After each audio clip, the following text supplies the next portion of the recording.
to my channel. This is time I will discuss about Madura salt. Why do all districts on Madura Island, Bangkalan, Sampang, Pamekasan, Sumenep, have smallholder salt ponds and produce large amounts of people salt? Are there factors that support it? Madura Island is known to have a longer dry season, not many rivers and freshwater sources. The mainland of Madura is relatively flat and the short side, with a plateau in the middle and the north coast of different elevation. The average temperature on Madura Island is 26 degrees Celsius with a long dry season of 4 to 5 months. Although salt is only produced along the southern coast of Madura, at least river and estuaries make the southern region has seawater with high salt contents. The process of making people salt the island of Madura is often called the Madurese why or the Madurese why, in which salt is made by total crystallization of seawater. Salt is taken from the bottom layer to top. Salt farmer traditional move sweeter between salt table.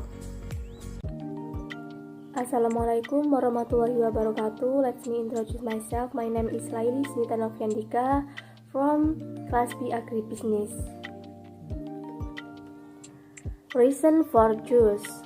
Salt is general chemistry used for food and industry, which is a complementary need for food needs, and low price will not or very little affect consumption fluctuation.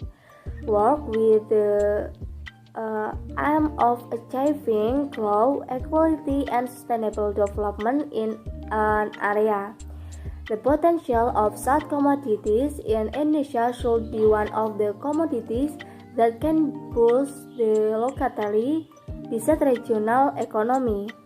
This is supported by the physical aspect of Indonesia territory, which is mostly ocean and has a tropical climate. Utilization of local potential by using local resources can be a local economy development effort.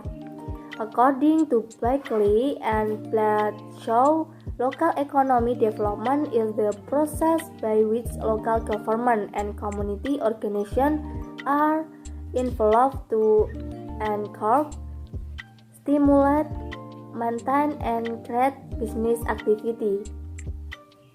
The achievement of the object of local economy development must be followed by the active role of the community in the economic activity of the region, so that the capacity of the people involved is needed so that the management of local resources can be realized optimally. Kemudian terkait preferensi konsumen garam, dapat kita ambil salah satu contoh studi kasus preferensi konsumen terhadap produk garam fortifikasi kelor. Nah, berdasarkan dari tabel di atas, dapat kita lihat bahwa nilai total dari preferensi konsumen terhadap produk garam fortifikasi kelor adalah 42,839. Sedangkan pada preferensi konsumen terhadap produk garam fortifikasi kelor adalah 42,661. Jadi keduanya itu termasuk dalam rentang skala 24,75 sampai 43,5 dengan tingkat preferensi konsumen masuk dalam kategori tidak baik. Jadi preferensi konsumen masuk dalam kategori tidak baik, menunjukkan bahwa produk garam fortifikasi kelor kurang disukai oleh konsumen, sehingga perlu dilakukan perbaikan untuk meningkatkan kepercayaan konsumen. Hal ini disebabkan karena garam fortifikasi kelor merupakan produk baru yang belum pernah ada sebelumnya, sehingga perlu untuk meyakinkan konsumen bahwasanya garam fortifikasi kelor layak dikonsumsi dan dijual secara luas. Kemudian terkait customer value. Customer value dari komoditas garam Madura dapat diketahui bahwasanya pelanggan menginginkan functional benefit berupa kemudahan dalam memperoleh produk garam seperti adanya digital marketing dan smart packing. Nah, selain itu, pelanggan juga menginginkan emotional benefit berupa harga garam lebih dari 5.000 per bungkusnya asalkan garam memiliki kualitas baik bagi kesehatan seperti tidak ada rasa yang terlalu tajam dan pahit dari garam, kemudian sepenuhnya mampu larut dalam air, tidak bergumpal, bersih dan tentunya bebas dari zat-zat kimia yang berbahaya. Dengan kemasan yang ditawarkan juga kemasan yang aman. Jadi dapat disimpulkan bahwa tipe customer value dari konsumen garam Madura yaitu untuk functional value, konsumen menginginkan bumbu dapur siap digunakan yang mampu memberikan manfaat bagi tubuh jika mengonsumsinya dan dapat menyediakan digital marketing dan smart packing agar memudahkan pelanggan dalam membeli produk garam.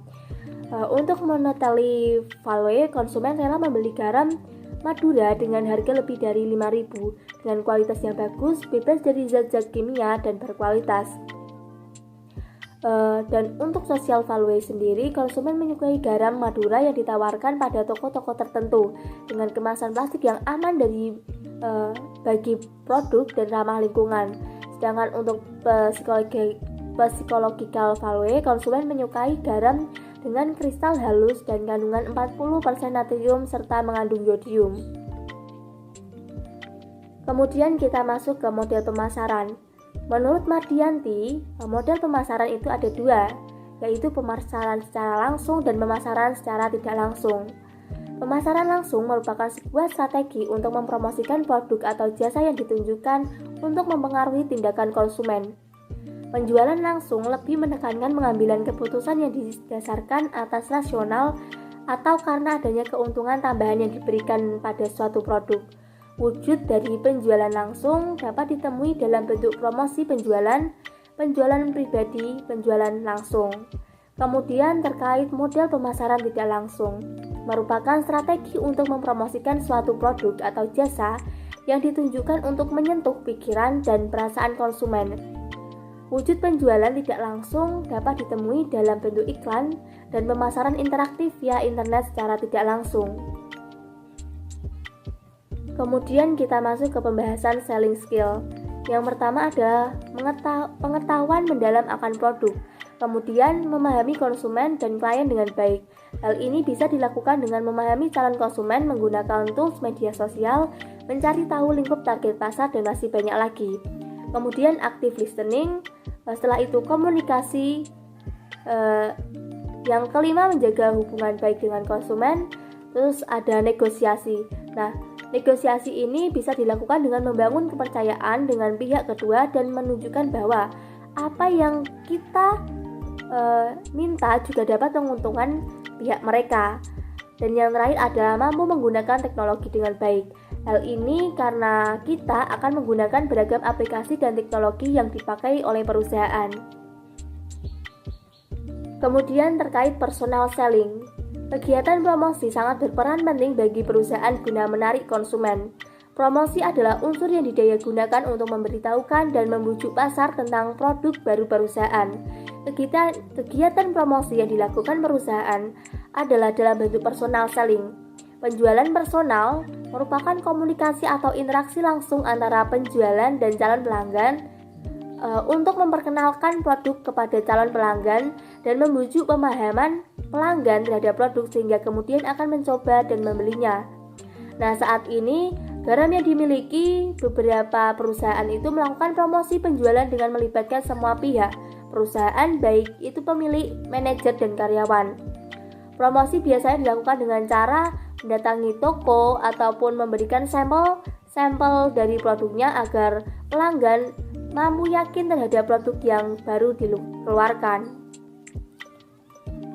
Kemudian secara umum, garam Indonesia itu diproduksi oleh petani garam dan PT Garam.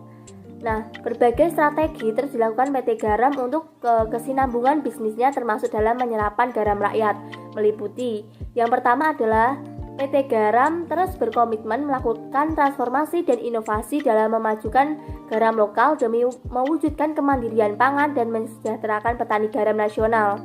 Yang kedua, PT Garam atau Persero Bank BRI Cabang Sumeneb dan Koperasi Karyawan Garam juga telah melakukan penandatanganan nota kesepakatan terkait kerjasama pengembangan usaha garam rakyat melalui pemberdayaan koperasi. Kemudian PT Garam mulai menerapkan strategi digital transformation, baik dari segi human capital maupun marketingnya, dapat menjadikan PT Garam berkelas dunia. Kedepannya diharapkan PT Garam ini akan berusaha untuk meningkatkan ekspor yang lebih meluas lagi. Kemudian hal lain juga dilakukan PT Garam untuk mengembangkan SDM yang ada. PT Garam juga sangat menjunjung tinggi budaya kerja yang berintegritas. Yang kelima, dari segi penjualan, PT Garam telah melakukan beberapa strategi. Yang pertama, dilakukan secara langsung ke pasar-pasar atau komoditas-komoditas yang ada. Kedua, PT Garam melakukan penjualan secara digital dengan memanfaatkan beberapa media sosial seperti Facebook, Instagram, Twitter, YouTube, Marketplace, baik itu di Tokopedia, Shopee, Bukalapak, dan lainnya, serta strategi lain seperti SEO, FB, dan sebagainya. Kemudian pembahasan yang terakhir adalah persiapan ekspor garam. Yang pertama adalah membuat perencanaan yang matang terkait ekspor yang akan dilakukan. Kemudian persiapan administratif. Nah, persiapan ini berkaitan dengan ketersediaan peralatan kantor untuk melakukan komunikasi, khususnya korespondensi, baik dengan pemasok maupun calon pembeli di mancanegara. Nah, beberapa peralatan kantor yang digunakan itu berupa personal komputer, faksimili, surat elektronik, kemudian amplop surat atau perangko, dan yang terakhir adalah PO Box atau alamat kantor yang jelas. Persiapan selanjutnya adalah persiapan legalitas. Nah, persiapan ini berkaitan dengan kelengkapan izin usaha sesuai dengan ketentuan pemerintah yang harus dipenuhi oleh pemilik usaha untuk memungkinkan usahanya dapat diakui secara sah atau legal. Dan yang terakhir adalah persiapan fisik barang. Adanya jaminan pasokan komoditas yang dipersiapkan untuk pasar ekspor itu harus benar-benar memiliki standar yang sesuai dengan negara yang dituju. Sekian presentasi dari saya, kurang lebihnya saya mohon maaf. Wassalamualaikum warahmatullahi wabarakatuh.